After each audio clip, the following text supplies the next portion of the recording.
mga huwad at sinungaling na guro.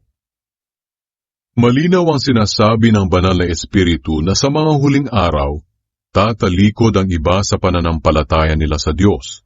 Susunod sila sa mga mapanlinlang na mga espiritu at itinuturo ng mga demonyo. Ang mga aral na ito'y itinuturo ng mga taong mandaraya, sinungaling at walang konsensya. Ipinagbabawal nila ang pag-aasawa at ang ilang uri ng pagkain. Kahit na ginawa ng Diyos ang mga pagkain ito para tanggapin ng may pasasalamat na mga mananampalataya at nakakaalam sa katotohanan. Lahat ng nilikha ng Diyos ay mabuti at dapat walang ituring na masama kung tinatanggap ng may pasasalamat dahil nilinis ito ng salita ng Diyos at ng panalangin. Ang mabuting lingkod ni Kristo Jesus. Magiging mabuti kang lingkod ni Kristo Jesus kung ituturo mo sa mga kapatid ang mga bagay na ito. At sa pagtuturo mo sa kanila, lalago ka rin sa pamamagitan ng mga katotohanan ng pananampalataya natin at sa tunay na aral na sinusunod mo.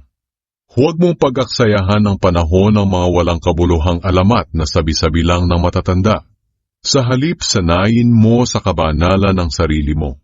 Sapagkat kung may mabuting na idudulot ang pagsasanay natin sa katawan, may mas mabuting maidudulot ang pagsasanay sa kabanalan sa lahat ng bagay.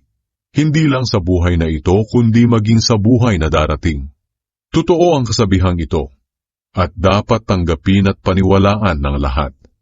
At ito ang dahilan kung bakit nagsisikap at nagtitiyaga tayo sa pagtuturo sa mga tao. Dahil umaasa tayo sa Diyos na buhay, na siyang tagapagligtas ng lahat ng tao, lalo na ng mga mananampalataya. Ituro at ipatupad mo ang mga bagay na ito.